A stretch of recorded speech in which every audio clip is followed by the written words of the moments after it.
नमस्कार मित्रांनो, मी अभिषेक स्वागत करतो तुमचं आजच्या या नवीन व्हिडिओमध्ये. मित्रांनो, आजचा हा व्हिडिओ आपला होणार आहे मित्रांनो. महाराष्ट्र पोलीस भरती 2025ला कोणकोणते इम्पॉर्टंट किंवा कोणकोणते इथं कागदपत्रे तुम्हाला भरती प्रक्रियेत लागणार आहे.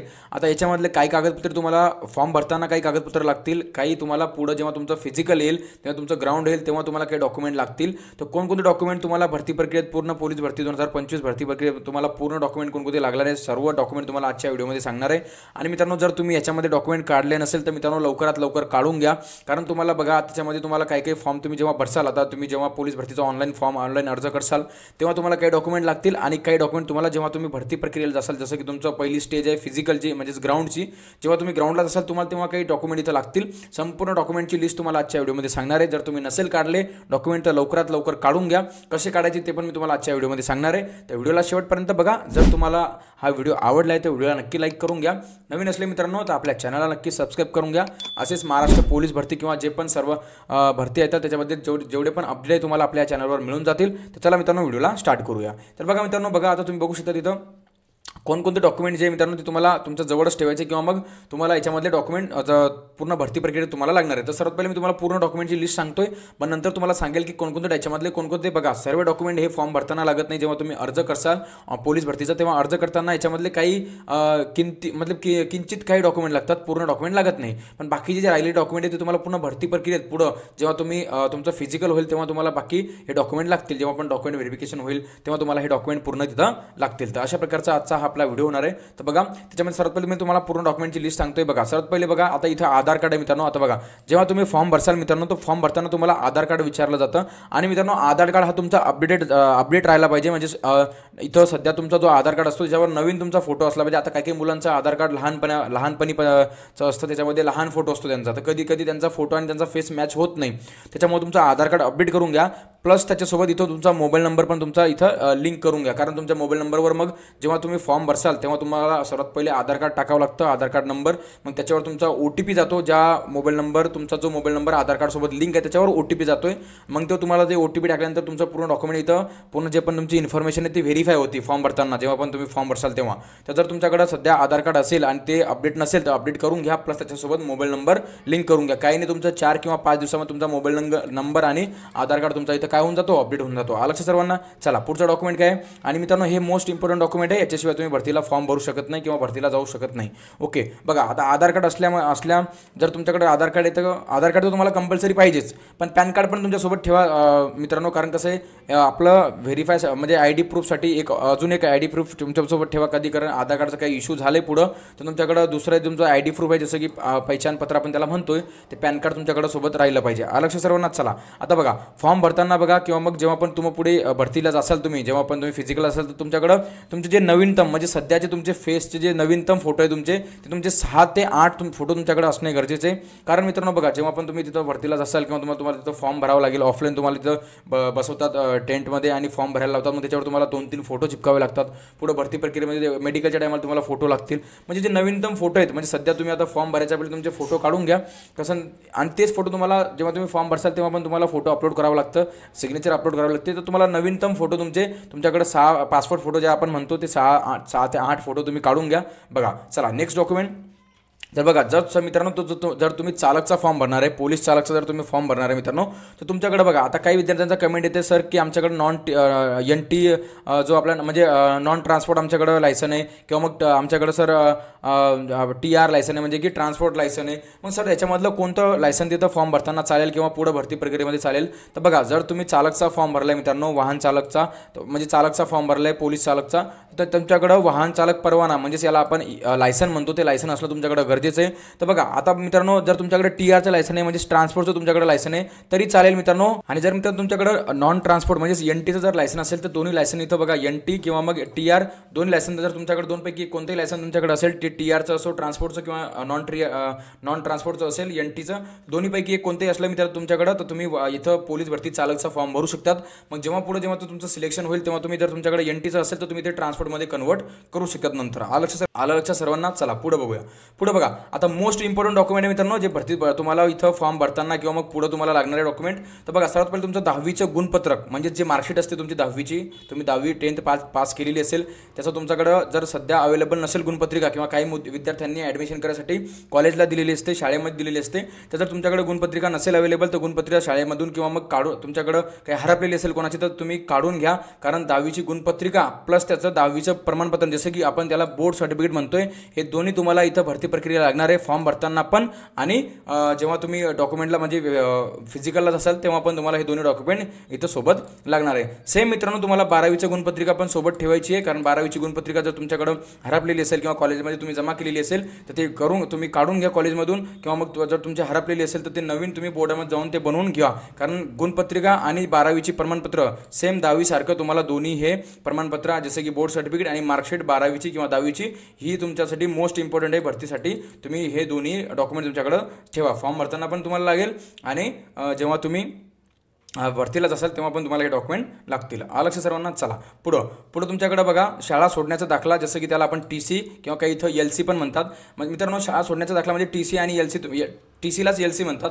तर हे लिव्हिंग सर्टिफिकेट तर हे तुमच्याकडे असणं गरजेचं आहे. शाळा सोडण्याचा दाखला तुमच्याकडे असणं गरजेचं आहे. जेव्हा तुम्ही बघा आता तुम्ही जेव्हा भरती प्रक्रियेत असाल तेव्हा तुम्हाला हा डॉक्युमेंट तिथं जमा करावा लागेल किंवा तुमच्या डॉक्युमेंटमध्ये ह्याची झेरॉक्स लावून तुम्हाला आता इथं बघा आता इथं ओरिजिनल TC नाही लागत मित्रांनो. तुमची TCची झेरॉक्स पण चालते. शाळा सोडण्याचा दाखला ज्याला आपण TC म्हणतो त्याची झेरॉक्स पण तुमच्याकडे असणं गरजेचं आहे. ओके चला पुढं बघा अधिवास प्रमाणपत्र. मित्रांनो हा तर तुमच्याकडे असणे गरजेचेच आहे. कारण फॉर्म बघा जेव्हा पण तुम्ही फॉर्म भरसाल ना तेव्हा पण तुम्हाला हा प्रमाणपत्र लागेल ज्याला आपण डोमिसाईल सर्टिफिकेट पण म्हणतोय, ज्याला आपण अधिवास प्रमाणपत्र म्हणतोय. म्हणजे तुम्ही कोणत्या जिल्ह्यामध्ये राहतात त्याचं सर्टिफिकेट हे निघतंय अधिवास प्रमाणपत्र. जर तुम्ही आतापर्यंत काढलं नसेल तर काढून घ्या. कारण अजून 1 महिना पोलीस भरतीचे फॉर्म भरणं चालू होणार आहे. म्हणजे चालू झालेले आहेत 1 महिना तारीख आहे. तर तुम्ही हे 2-3 दिवसामध्ये कोणत्याही नेट कॅफेवर किंवा आपले सरकार पोर्टलवर जाऊन तुम्ही ते 2-3 दिवसामध्ये हे सर्टिफिकेट काढू शकतात. लक्ष सर्वांना. चला पुढं बघा जातीचा दाखला. आता बघा मित्रांनो जातीचा दाखला तुमच्याकडे असणे गरजेचे आहे. हा जातीचा दाखला तुम्हाला भरती प्रक्रियेला लागणारच आहे. कारण तुम्ही कोणत्या जातीचे कोणत्या कास्टचे ते आणि कोणत्या कास्टमध्ये तुम्ही फॉर्म भरताय त्याची तुमच्याकडं त्याचं प्रमाणपत्र किंवा मग त्याचं तुमच्याकडं जात पडताळणी. बघा आता जातीचा दाखला तुमच्याकडे असणं गरजेचं आहे. पण जात पडताळणी प्रमाणपत्र जेव्हा तुम्ही जेव्हा सिलेक्शन होताल आता काही यांच्याकडे जात पडताळणी म्हणजेच त्याला आपण व्हॅलिडिटी पण म्हणतोय. तर मित्रांनो व्हॅलिडिटी तुम्हाला कधी लागते जेव्हा तुमचं सिलेक्शन झालंय. सिलेक्शन झाल्यानंतर मग तुम्हाला 2 वर्षामध्ये तुमची जात पडताळणी प्रमाणपत्र किंवा मग व्हॅलिडिटी तुम्हाला सादर करावी लागते. ते सध्या तुम्हाला लागणार नाही भरती प्रक्रियेला जोपर्यंत तुमचं सिलेक्शन होत नाही. सिलेक्शन झाल्यानंतर मग 2 वर्षानंतर तुम्हाला ते जमा करून तिथं द्यावं लागतं. पण सध्या तुम्हाला जातीचा दाखला असणं खूप गरजेचं आहे. कारण ते तुम्हाला इथं अपलोड पण करावं लागेल आणि त्याचा नंबर पण क्रमांक पण तुम्हाला फॉर्म भरताना टाकावा लागतो. ओके चला आता बघा नॉन क्रिमिलियर. मित्रांनो नॉन क्रिमिलियर फक्त OBC म्हणजे नॉन क्रिमिलियर मित्रांनो SC आणि ST ह्या 2 कास्टला सोडून बाकीचे जेवढे पण कास्ट आहे त्यांना इथं नॉन क्रिमिलियर लागतं. जर तुमच्या कास्टला नॉन क्रिमिलियर आहे मित्रांनो तो नॉन क्रिमिलियर काढून घ्या. ते चालू वर्षाचं नॉन क्रिमिलियर पाहिजे मित्रांनो. काही मित्रांकडं 2023, 22, 23, 24चं नॉन क्रिमिलियर असेल. पण आपल्याला सध्या जे चालू वर्ष आहे 25, 26चं नॉन क्रिमिलियर तुमच्याकडे असणं गरजेचं आहे. तर तुम्ही नॉन क्रिमिलियर रिसेंटली जे चालू वर्षाचं नॉन क्रिमिलियर काढून घ्या. हा तुम्हाला जे पण SC ST सोडून बाकीचे जे कास्ट आहे OBC NTD NTB त्यांना हा कागदपत्र इथं अर्जंट लागतोय. कारण फॉर्म भरताना पण तुम्हाला इथं याचा नंबर तुम्हाला टाकावा लागेल आणि जेव्हा तुम्ही भरती प्रक्रियेत असाल तेव्हा पण तुम्हाला हे लागेल. ओके बघा आता MSCIT सर्टिफिकेट पण मित्रांनो बघा आता हा लागतो किंवा नाही ते पण तुम्हाला सांगतोय. बघा MSCITचं सर्टिफिकेट मागच्या वेळेस तुम्ही जेव्हा पण पोलीस भरतीचा फॉर्म भरला होता तेव्हा तुमच्या खाली ऑप्शन आलं होतं तुमच्याकडे MSCIT सर्टिफिकेट आहे किंवा नाही. तर तुम्ही जर हो केलं मित्रांनो तरी खूप छान, नाही केलं असेल तरी काही विषय नाही. पण मित्रांनो जर यंदाचा जो पोलीस भरती मित्रांनो त्याच्यामध्ये तुम्हाला MSCIT सर्टिफिकेट लागणार आहे. पण मित्रांनो ते आज सध्या तुम्हाला लागणार नाही किंवा फॉर्म भरताना किंवा भरती प्रक्रियेमध्ये तुम्हाला लागणार नाही. तुम्ही एकदा तुमचं जेव्हा सिलेक्शन होईल मित्रांनो तेव्हा मग तुम्ही 6 महिन्यानंतर ते कधी तुम्ही MSCITचं सर्टिफिकेट तिथं डिपार्टमेंटला जमा करू शकतात. पण सध्या तुम्हाला MSCITचं सर्टिफिकेट लागत नाही. आता बघा काही मित्रांच्या नावामध्ये बदल झालेला असतो. जर मित्रांनो तुमच्या नावामध्ये बदल झालेले आहेत तर तुम्हाला तुमच्या नावाचा बदल असल्यास तुम्हाला एफिडेव्हिट बनवावं लागेल आणि ते तुम्हाला भरती प्रक्रिया जेव्हा तुम्ही असाल फिजिकलला तेव्हा तुम्हाला ते तिथं दाखवावं लागेल किंवा माझ्या नावामध्ये बदल झालेला आहे. बघा आता मित्रांनो पुढचा पॉईंट अधिकृत मोबाईल नंबर. म्हणजे बघा मित्रांनो आता बघा आता काही मुलामुलींकडे स्वतःचा मोबाईल नसतो, ते बाबाचा किंवा कोणाचाच मोबाईलमधून ते फॉर्म भरतात किंवा तो नंबर देतात. तर बघा मित्रांनो, तुम्ही असा नंबर फॉर्म भरताना तुम्ही असा नंबर द्यायचा की त्या नंबरवर तुम्हाला मेसेज आला पाहिजे. किंवा मागच्या वर्षी असंच झालं होतं मित्रांनो, की काही मुलांना त्यांनी बंद नंबर दिले होते आणि त्यांना त्यांचं ग्राउंडचं किंवा मग फिजिकलचं जे हॉल तिकीट असतं त्याचा मेसेज त्यांचा मोबाईल नंबर किंवा ईमेल आयडीवर येतोय. तर त्यांना तो मेसेज मिळाला नाही म्हणून ते फिजिकलला गेले नव्हते. त्यांना माहीत नव्हतं की आमचं फिजिकल कधी होतं. त्याच्यामुळे तुम्ही अधिकृत म्हणजे चालू मोबाईल नंबर जो तुमच्याकडे रिसेंटली असतोय तुमचा किंवा तुमचा बाबांचा कोणाचाही नंबर, एक पर्सनल नंबर तुमचा जो बी असेल तो तुम्ही फॉर्म भरताना तो तुम्हाला इथं टाकावा लागेल. कारण त्याच्यावर मेसेज पण येतात.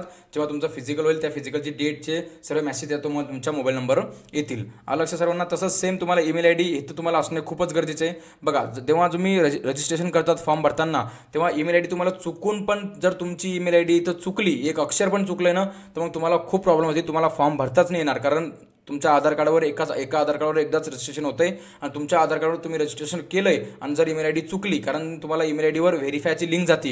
ईमेल आयडी चुकलेली असेल तर त्याच्यावर लिंक जात नाही आणि तुमचं ईमेल आयडी व्हेरीफाय होत नाही. म्हणून तुम्हाला काय करावं लागेल, जेव्हा पण तुम्ही फॉर्म भरसाल तर चालू तुमची जी ईमेल आयडी आहे ती व्यवस्थित तुम्हाला टाका. तिथं आपण फॉर्म भरण्यावर बी एक व्हिडिओ आणणार आहे, तुम्ही आपल्या चॅनलला सबस्क्राईब करून घ्या. तर अशा प्रकारचं बघा तुम्हाला ईमेल आयडी पण इथं लागेल. कारण ईमेल आयडी पण मेसेज येतात आणि ईमेल आयडी तुमची युजर आयडी असते तुमची आणि पासवर्ड तुम्ही तुमच्या मनाने जेव्हा फॉर्म भरताल तेव्हा तुम्ही ते ठेवू शकतात. ओके, चला बघा आता बाकीचे जे प्रकल्पग्रस्त आहे, भूकंपग्रस्त आहे, अनाथ, होमगार्ड, माजी सैनिक आणि पोलीस पाल्य यांच्याकडं जे ज्या क्षेत्रामध्ये तो मोडतात, जसं की प्रकल्पग्रस्त असतो, भूकंपग्रस्त असतो, यांच्याकडे त्यांचं सर्टिफिकेट असणं किंवा प्रमाणपत्र असणं गरजेचं आहे. कारण तुम्ही त्या आरक्षणामधून तुम्ही फॉर्म भरते तर तुमच्याकडे त्याचं सर्टिफिकेट असणं गरजेचं आहे. तर मित्रांनो, एवढे डॉक्युमेंट होते जे तुम्हाला पूर्ण भरती प्रक्रियेला लागतात. आता मित्रांनो, याच्यामधले कोणकोणते डॉक्युमेंट आहे मित्रांनो ते फॉर्म भरताना लागतात ते तुम्हाला सांगतोय. आणि मित्रांनो, बाकीचे डॉक्युमेंट जे ते तुम्हाला पूर्ण मागे तुम्हाला भरती प्रक्रियेत तिथं तुम्हाला लागतीलच. मग आता तुम्हाला जे पण डॉक्युमेंट भरती प्रक्रियेला लागतात ते तुम्हाला एकदा म्हणजे फॉर्म भरताना लागतात ते तुम्हाला एकदा सांगून देतोय. त्याला मी रेड कलरमध्ये इथं करून देतोय आणि PDF तुम्हाला मित्रांनो आपल्या टेलिग्राम ग्रुपवर मिळून जाईल. तुम्हाला म्हणजे लिंक ही डिस्क्रिप्शनमध्ये दिलेली आहे टेलिग्रामच्या, तिथं जाऊन तुम्ही ते चेक करू शकतात. बघा, फॉर्म भरताना सर्वात पहिलं तुम्हाला आधार कार्ड लागेल मित्रांनो. अपडेट आधार कार्ड ज्याला मोबाईल नंबर लिंक आहे हा तुम्हाला लागणारच आहे फॉर्म भरताना. तुम्ही पॅन कार्ड पण तुम्हाला तिथं लागतं. तुम्ही ऑप्शनल आहे जर असेल तुमच्याकडे तर तुम्ही पॅन कार्डचे डिटेल्स फॉर्म भरताना टाकू शकतात. आणि नवीन फोटो म्हणजे तुम्ही कधीचाच म्हणजे आता रिसेंटली फोटो तुम्हाला लागेलच तिथं अपलोड करायला. बाकी मग वाहन चालक परवाना तुम्हाला विचारलं जातं. जर तुम्ही चालकचा फॉर्म भरसाल तर तुम्हाला लायसन्सची डिटेल इथं द्यावी लागेल. तर हा पण तुम्हाला डॉक्युमेंट लागेल. आणि 10वी 12वी गुणपत्रिका किंवा प्रमाणपत्र हे तुम्हाला फॉर्म भरताना लागणारच आहे मित्रांनो. TC काही मित्रांनो फॉर्म भरताना लागत नाही आहे. डोमेसाईल इथं फॉर्म भरताना लागतो मित्रांनो. जातीचा दाखला पण इथं फॉर्म भरताना लागतो मित्रांनो. आणि नॉन क्रिमिनल सर्टिफिकेट पण तुम्हाला इथं जेव्हा पण तुम्ही फॉर्म भरसाल तेव्हा तुम्हाला लागणार आहे. बाकी MSCID सर्टिफिकेट लागत नाही आहे. नावामध्ये काही बदल असल्यास तुम्हाला ते डिटेल्स इथं भरावी लागेल. मोबाईल नंबर हा तुम्हाला लागेल फॉर्म भरताना. ईमेल आयडी तुम्हाला लागेल फॉर्म भरताना.